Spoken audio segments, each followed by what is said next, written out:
So guys, panoorin natin si Madam Harlika. May breaking news na naman ang ating buljakirang madam. Pakinggan natin guys, ha? Wait. Ayan. Kung gaano kahayop at sindikato ang Kongreso. Kaya lagi kong sinasabi sa inyo, get up, speak up, and pick them up. Hawak nila ang budget natin ng pera ng bayan. Tama. Pera para lang sa kanilang group chat, mga palangga, merong marching order. Ano yung mga marching orders? Merong guidelines, merong talking points. Let's say for example today, Miga o Nograles, siya ang lider-lidera ng conference ng press con. Zaira Quijada, thank you. Kunyari siya yung lider-lidera ng ano na yan, siya yung leader sa press con on that day. Alright? So may nire-release si Tambalisa, mga kababayan. Tambalisa. Si Tambalisa, si Tambaluslos, lahat mga inayupa. Tambalisa na. Na talking points, merong script. Meron po silang guideline. Number 1, talk about Duterte. Number 2, talk about Duterte again. Number 3, talk about Aimee. Number 5, talk about Aimee. The mission, the evil mission of this House of Representatives, mga kaibigan, ay para mawala ang issue ng pulboronic kay Kuting, ampatin o gurgurin nila yung mga issue na inirelease natin at inirelease lalo ng Pangulong Duterte. Of course, they will not talk about me. Diba? Diba? Binigyan nila ako ng, ng platform dyan sa kanila. Hindi nila gagawin yan. But, sa pagpapaampat nila kay Pangulong Duterte at gusto nilang diktahan si Inday Sara na suwagin ang kanyang tatay, which is nasuwag na nga ni Inday nung nakipag-partner siya sa buwaka ng kinang puting na yan Hindi naman alam ni Inday na ano pala sa tingin yun. nyo ba mga kababayan, susundin pa ni Inday yung Tambaluslos mga pala pressure yung na ginagawa nitong kongresista. Ngayon, napag-alaman natin, hindi lahat daw po ng kongresista ay bukal sa loob ang ginagawa o inuutos ni Tambalisa. Ang winumuri lang ng ibang mga, in fairness ha, hindi natin mumurahin lahat kasi meron pa palang matitirang kunti-kunti dyan na may kanting puso. Hindi daw po sila, mga kababayan, makakontra sa utos, okay, ni Tambalisa through Chief of Staff ni Tambaluslos. Kasi the moment na magsuwag sila o magsuway sila sa utos, tatanggalan ng budget ang kanilang distrito. Anong ibig sabihin yan? Kung tatanggalan ang budget ng kanilang mga distrito, kung itong mga kongresista na ito ay, tama naman yung ginagawa nila, maayos naman, kung may matira-tira pa, okay? Kawawa naman ang Pilipino. Kawawa naman ang district ninyo. So, ibig sabihin, ganun kalakas ang power ni Ma'am Shir. Jutang gini ng Tambalisa, lahat ng mga ito, they don't care about you, Filipino people. They care about the budget, panggigipit, pangsusuppress, pangbababoy, lahat. Imagine ninyo, spend, nanggigigil ako mga kababayan, nung nalaman ko to. Pinubuhos nila ang pera ng paliban sa ninanakaw nila pera ng bayan, pinubuhos nila yung panahon sa buwaka ng Ginemes na press conference na yan para lang atakihin si Duterte, si Inday Sara at i-push yung kanilang jutang gininang initiative. Dun sa mga palangga mo na sinusuportahan nyo yung charter change, good yan. Okay? Sinusuportahan nyo ang pagbabago ng konstitusyon sa economic provision, di ba? Hindi daw niya sinusuportahan yan. Pero buksan nyo ang jutang gininang mga jutak. Suportahan nyo Hindi ko kaya? minumura. Ganun lang talaga ako, normal ko yun. Okay? Yung mga jutang gininang mga jutak na nakastock dyan. Okay? Buksan ninyo. The intention is not economic provision. The intention ay gusto ni Kuting, ni Lisa, ni Tambaluslos na manatili sa pwesto. Kaya itong mga ibang juto-juto o uto-uto na mga kongresista, yung iba walang boses. Kapag hindi sumunod, Ikaw ba naman magiging makapangyarihan? budget o zero Bibitaw ka pa ba? budget. Nandyan ka na, nakaupo ka na. Pipilayan lahat. O, di ba? So sa tingin mo ba ang ginagawa ni Tambalisa kapag ang isang kongresista sa district, kunyari, district 1 o district 2 ng Quezon City or Parañaque or Davao, wherever, diba? Kunyari, ang inyong mga kongresista ay tama naman yung alignment ng kanyang budget. Pero dahil susuwagin niya at hindi siya susunod sa pag-atake kay Duterte at kay Inday Sara at pabanguin si Tambaluslos, tatanggalin. At minomonitor sila. My Grabe. question now, sa mga kongresista ng matino, Jutang Ginina, ito ba ang ikapalit Nagalit niyo si inyong Madam, mga ah? binoto, o iba sa inyo talaga binoto ng taong bayan na kayo ay maging representante nila na magpapadikta? Kung isa sa inyo, dalawa sa inyo ay natatakot, mga kababayan, 3, 4, Tama, paano madam. na lang ang epekto nito sa taong bayan? Ibig sabihin, mga wala kayong balls. Naintindihan ko na iniisip nyo ang inyong mga distrito, pero gawin nyo yung tama dahil wala nang kakampi ang taong bayan. At kung iisipin nyo lang, mga waka ng genimis nyo, ang inyong kapakanan ngayon, yung kamkam ninyo, okay? At hindi nyo iniisip ang future ng mga kabataan. Lulubog at lulubog ang Pilipinas dahil kayo, nasa mga kamay ninyo, ang pera ng bayang mga hinayupak kayo sa isang utos lang ng butod na 2 butod na si Lisa Smugs at si Tambaluslos, si Puting, lahat ng mga kaalipas nila. Para kayong mga robot, para kayong mga walang utak, para kayong mga walang wala kayong mga puso. Kaya dapat ang taong bayan ay kumilos na para alisin itong mga hinayupak na ito, dahil po ito ang ginagawa nila ngayon sa Viber chat every day. Meron nagsisend ng talking points. Ikaw, Congressman Migao Nograles, ikaw, Jay Suarez, ikaw, Tambunting, ito ang talking points mo. Tirahin mo si ganito, dadadadadada. Anong ibig sabihin yan? Grabe. Sinasabi nila na they are representatives of the people. Tapos dinidiktahan sila para gawin yan. Alam Tapos niyo pera naman ng yun, bayan mga yung palangga. nila. Nakita ninyo? Saan? Sa kaya sabi ko, sino na ang kakampi ng taong bayan? Malupit yung administrasyon na to Kung ngayon. ako'y nagsisinungaling dito, kaya nga nung narinig ko yung information, dahil hindi naman ako pumupunta everyday sa House of Representatives Facebook page. Okay? Diba? Nung kahapon, nag-press conference si Erwin Tulfo. Diba? Sinabi ko sa inyo sa vlog ko na pinagtatanggol niya itong akap na ito. Ayuda para sa mga kapus na Grabe. in-insert ni Tambaluslos na hindi naman hiningi ng Nag-ano naman sila nagbukas-bukas na naman sila ng programa ng akap-akap na yan. Tapos yung tupad-tupad. Dahil daw sa mga maliliit lang na ang sweldo na walang kakayanan para sa pamilya. Mga walang iya talaga. Bakit hindi nyo pagtuunan ng pansin yung ekonomiya para lumago at mabigyan nyo ng maraming mag-invest dyan sa Pilipinas para maraming magkaroon ng trabaho at saka para madadagdagan yung sahod ng mga trabahante. Hindi yung mga ginagawa yung tamad yung mga Pilipino eh. Kasi, ayan tupad-akap na yan mga programa nila. Mga walang hiya talaga. Kakabuisi. DSWD, pero sabi ni Erwin, siya daw yung author, you know what I mean? In-insert sa program funds. Si Erwin pa yung Ngayon, mga author? kababayan. My God. Ito, mga palangga. Naong tiwala Ang kay gagawin Erwin natin, Tulfo.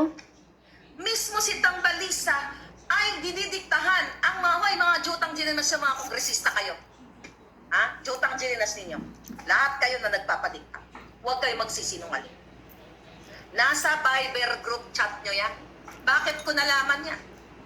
Dahil iilan dyan sa mga nakabasa sa group chat, sukang-suka sa inyo. Sila ay natatakot din sa kanilang buhay. Baka sila daw ay ipagurgor ng gobyerno ng tambalisa na yan kapag hindi sila sumunod. Kung ang mga kongresista na representante daw ng taong bayan ay takot magurgur, sino ka na lang, Vivian? Sino ka na lang, mga palangga? Chito, Kapampangan, sino ka na lang kung ang mga kongresista na may power, may boses, may platform, may budget supposedly, ay takot kay tambalisa? Military takeover, sabi ni Valentino Daza. Sabi ni Palangga, isarado na ang Congress and Senate. See that, mga sir, mga ma'am, itong mga kapulisan natin na matitino, itong mga sundalo natin. Wala na talaga. You don't know about Tuloy-tuloy this. ang ano nila eh. Sir, Tuloy-tuloy ang pangangamkam. yung mga proyekto, yung mga programa na supposedly para sa mga we'll talk about that later pag dumako na tayo kay Aimee. Okay? Ngayon, Abangan ko yung ito Madam yung ginagawa Aimee. nila, ulit-ulitin ko mga kababayan. Magpe-press con sila. Mandatory. Mag-press con kayo every day, every other day. Attack Duterte. Talk about against Duterte. Kumbinsihin si Sara. Inday Sara, baka hindi mo pa alam. Now you know. Diba? Ito ngayon. Alming, thank you. Thank you, Mother Dragon. Have a wonderful Thursday. Thank you for everything that you do. Keep fighting. Thank you, Palangga. Aja, God bless. Thank you. So, etong ginagawa, Buti na lang, andyan si Maharlika. nagwa ka ng inang tambalisa, si Tambaluslos, yung dalawang yan, dahil si Kuting, hawak ni Lisa ang jetlog din kasi laki ng butiki eh. Para diktahan itong mga kongresista, para mag-press con, para pabanguhin sila. May demokrasya pa ba sa Pilipinas? Meron ba panindigan itong mga kongresista na ito? Na in fairness, sa kanila, hindi sila lahat nagsasang-ayon. Pinaparating, but we cannot name names. Baka gurgurin eh. Gurgurin yan. Madam, huwag mo sabihin. Kaya tekrahay natin ang mga Wala na yung, kongresista mawala in na yung, general. wala ng puting ahas doon sa Nako. group. Kasi hindi po daw nila gusto ang ginagawa pero natatakot sila kasi mawawala ng budget ang kanilang mga district. Kawawa naman daw. I hope yung talagang kinatatakot nila, kawawa naman daw kanilang mga Buti si distrito. Pulong Duterte Tapang You know what talaga I mean? Pero nakita niyo naman yung mga visible na kakampi ni Tambayan. Nasaan pupulutin ng Pilipino? Feli, sabi ni Feli DJ Asuncion, kumilos na. Men in uniform, people from government and the private sectors. Kayong mga regular mga empleyado, Social Security, SSS, BIR na matitino. I'm talking to you, teachers, nurses, doctors, engineers, lahat kayo. Whether ano man ang status ninyo, nagtitinda sa palengke, ng scavenger, lahat. Parte kayo ng usapin na to. Kung walang say, itong mga kongresistang halal daw sila ng taong bayan dahil sila ay natatakot na gurgurin. Anong impact sa Pilipino? Wala. Lulubog kayo sa kahirapan. Dahil ang gagawin ng mga tao, even ng mga negosyante, didikit na lang, magkikis-as na lang ng magkikis-as kahit tambalisa, para proteksyonan ang kanilang mga negosyo. Maintindihan mo din yung mga expose malalaking natin negosyante. na kailangan nyo ipaalam sa inyong mga anak. Kaya ako dito, kahit na Kaya may intindihan din natin guys, yung mga malalaking negosyante sa Pilipinas, takot din sila na ang ginagawa nila, sabay sa agos ng ilog na lang sila, kaysa naman kumontra sila, paano na yung negosyo nila, hindi kayang ipabura yan ni Ma'am Shi, di ba? At saka ni Tamba. So, maintindihan natin kung tahimik na lang sila, sunod na lang sila, kasi yun ang hanap buhay nila malaking negosyo nila. Diba? Tuloy natin, Madam Maharlika. Dekadong kalaban ko, mga palangga, alam niyo na, hindi ko na ulit-ulitin kung anong panggigipit, anong pangsusupras, anong pananakot ng buwakan ng inang lisang to. At hindi ako patitibag sa kanila. Itodo na natin tong laban na to hanggang sa manalo Pilipino. Sa Tama, tingin Madam. ninyo, magdadadakdak ako dito dahil trip-trip ko lang, gusto ko lang magpakyut sa inyo. Na nakasalalay ang buhay ko. Lagi ko sinasabi Laban sa tayo, inyo, Madam. isang beses lang ako mabuhay sa mundo. Oh, teka. Hanggang sa huling Wait, Madam. Anyway, sa February 25, meron daw silang prayer rally sa Cebu. At saka, pangungunahan niya ni, excited, PRRD. Tuloy, Madam. tak ng dugo ko. Utang mo na ng mga buwaka ng inang, mga hinayupak na Mga yan. buwakan ng ina nyo. Hindi na Hindi kayo tayo nahiya. patitinag sa mga hayop High na blood to. lagi si Madam sa inyo. Alam ko, hindi natin masi-zero out ang mga kawatan. Pero sa panahon ni Kuting, yung jutang generasyon na binudo lahat tayo, na sinuportahan ko, dugo at pawis, sarili kong pera, dahil umasa tayo na ibabangon ang Pilipinas, ibabangon pala ang smuggler, ibabangon ang sindikato, ibabangon lahat ang mga kalaban ng bayan, sisirain ang buhay nyo, palaganapin ang mga pulburon. Nagwagi na naman sila. See that? Now, Sila alam na nyo naman ang naghari. Kaya pag sa mga conference nila ngayon, mag-comment kayo doon. O yan ba ang utos sa inyo ni Tambalisa? Yan ba yung talking points today? Yan ba yung guidelines? Nasa Viber group na yan. Kung matitino kayo, men in uniform, military takeover, sabi ni Palanga. May nag-comment dyan kanina. The moment na mawala si Kuting, isumon nyo lahat ang kanilang mga messages. Meron naman yan, mariretrieve yan. Pakita nyo sa taong bayan kung gaano ka-traidor itong mga hayop na ito. Kaya pala nung mga nakaraang araw, ano sabi ng ito, may ang representante ng mga, huwag na natin pangalanan itong mga inayo pa kasi hindi natin alam dito kung sino yung napipilitan lang at kung sino yung talagang kasabwat ni Tamba. Lisa, kasi nga nakarating sa atin, Jaydan May, Bradby, thank you. Nakarating sa atin na hindi po daw lahat ng kongresista makakarating ba to sa atin kung lahat sila magkakakampi o sumasang-ayon dito sa sa marching order ng Tambalisa na magpa-press con sila na magpa-press con. Kung ako ay nagsisinungaling dito mga palangga, okay? Kasi nung na-receive ko kagabi, yung habang nag-uusap tayo, di ba? Yung information na ito yung gagawin nila, hindi muna ako nagsalta kasi I don't know kung totoo. Kasi hindi ko na-check yung kanilang timeline, yung timeline niya. Yung kanilang Facebook page, kung totoo ba talaga na may nagpa-press con. So I waited, the next day, ito na nga, nagsalita sila dito. Anong sabi ng mga kongresista doon? Let's work together. Let's resolve our differences. Ang sabi pa nga, sabi niya, hindi daw naman, kasi pag February 14, hindi ka naman nagmamahal kung hindi ka nasasaktan. They're talking about the dispute, yung hindi pagkakasundo ng Senado at Kongreso. So isa ito sa mga talking points nila na hindi ka naman daw nagmamahal kung hindi ka nasasaktan. Parti po yan ng pagmamahal. Mas malaking pagmamahal daw sa bayan. Julul, pagmamahal talaga ba sa bayan o pagmamahal sa pera? Dahil kung mahal nyo ang bayan, kung sino man ang nagsalita nito, we're not gonna name names right now. Kasi sabi ko nga, you have to make sure na talagang ito mga nagsasalta dito. Kasi parang tinututukan na ng tinututukan na ng something sa ulo nila para mapilitan. Ngayon, sabi dito, mas malaking pagmamahal sa bayan. Kailangan po natin ayusin, di ba? Kasi kailangan sa buhay na kung mahal na yung bayan ninyo, huwag kayong matakot na patanggalan kayo ng budget. Magsasakripisyo lang ngayong taon, maybe first quarter. Ito ngayong buwan na to.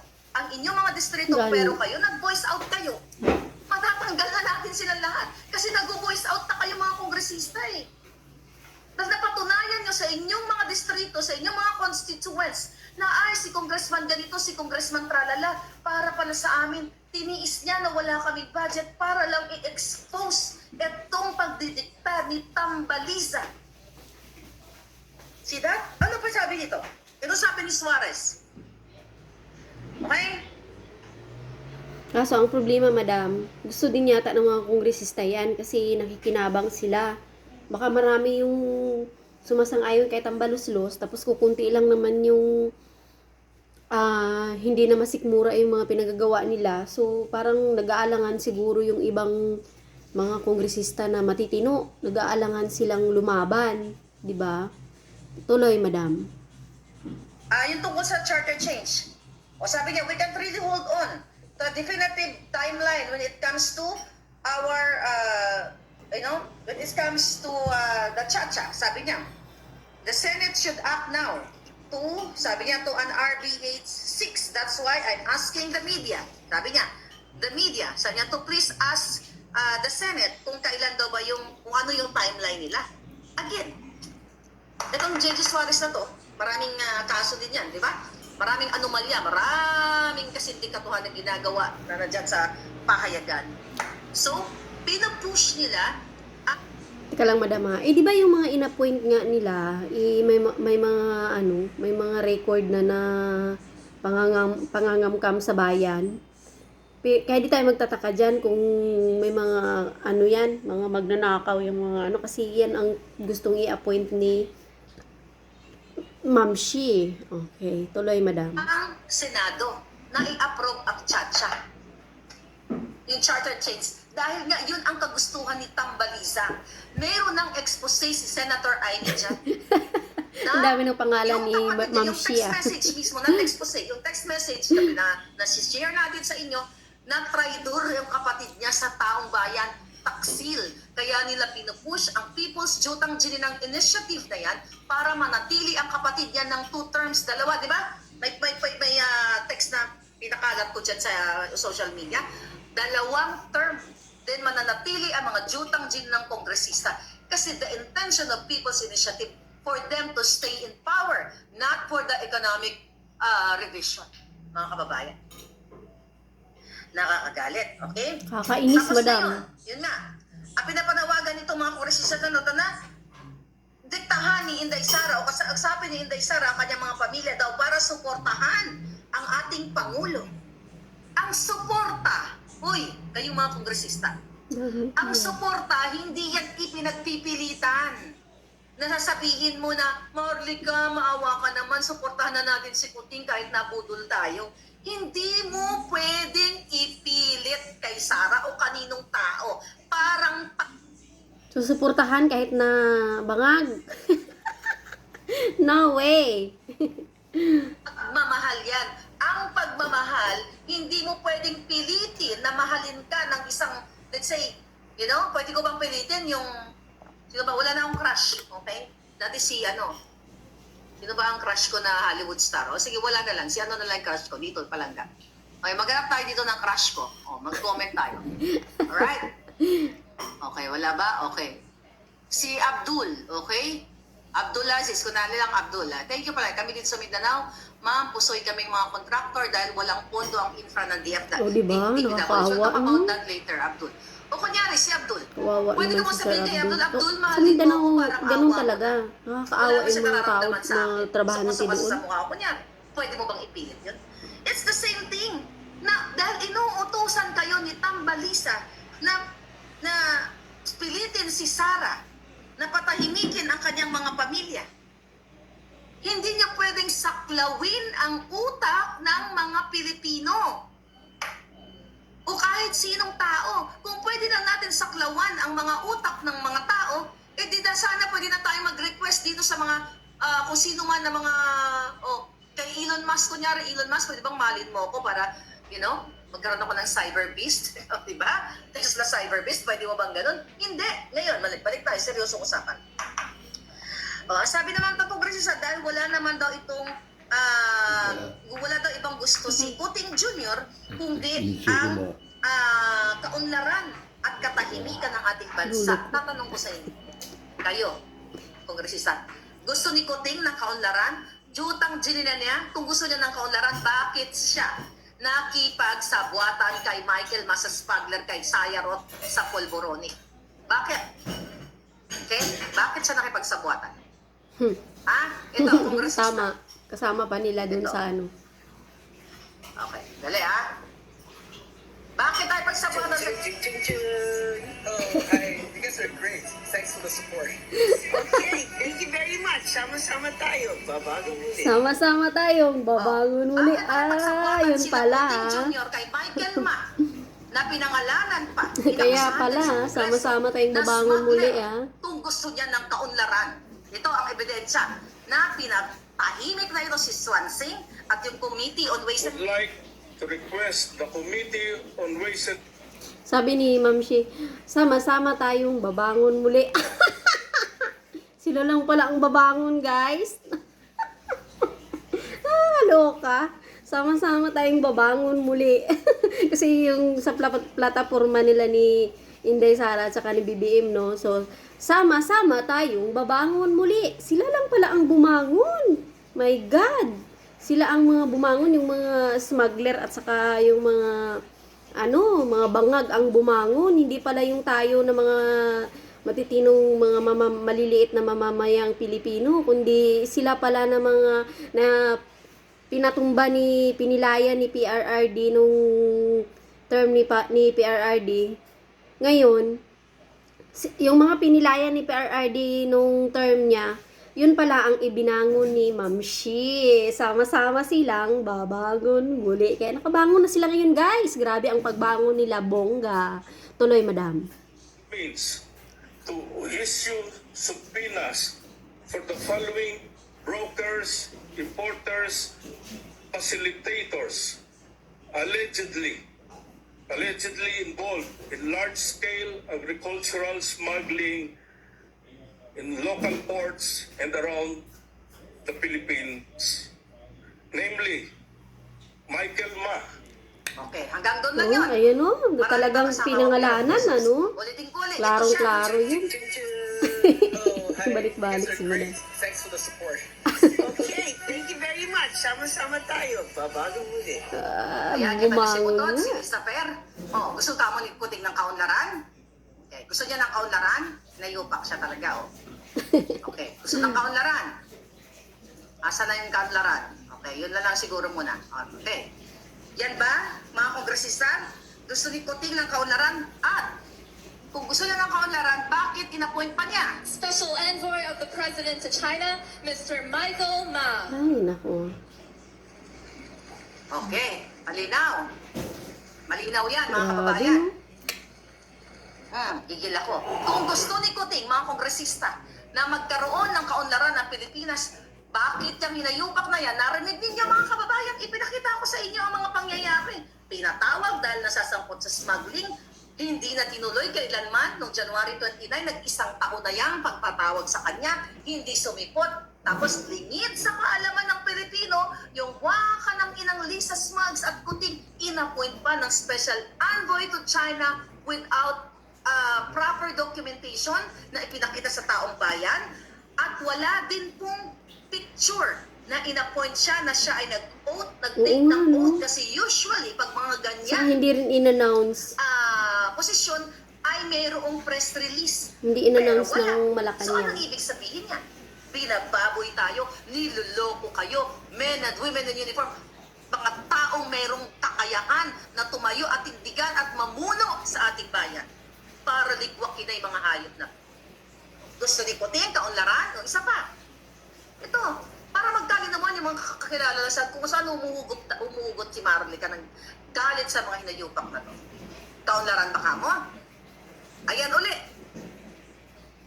Kaunlaran ba yan na mismo ang nasasangkot sa mga pulburon na katulad ni Sayarot na nung gabing yan ang nag-drive sa kanya nung siya ay nahuli doon sa enkwentro nila sa ating mga PDEA, mga matitinong pulis na nandoon, mga palangga. Inuli ang nagdadrive sa kanya si Bullet Halusos. Kaya merong picture yan. Ayon yan sa ating information na nakuha. At yan po ay nasa dyaryo yan. Yang Mark Anthony Sayarot na yan. Isinasama nila sa kanilang travel. So, di hanggang Sa dito kanilang lang tayo, service. guys. At ano nangyari dyan kay Sayarot? Panoorin natin yung kay Madam Amy na hindi daw niya alam na may tupad. So, abangan natin kay Madam Hardika kasi dinideny ni Madam Amy na wala siyang alam yung tupad yata. Tupad ba yun o akap? Tupad yata. Hindi niya alam na may ganong programa daw pero nakapirma siya doon. So, titingnan natin yung yung komento ni Madam Hardika tungkol dyan. Excited na ako doon. Mamaya ha, part 2 tayo. Sige, bye-bye.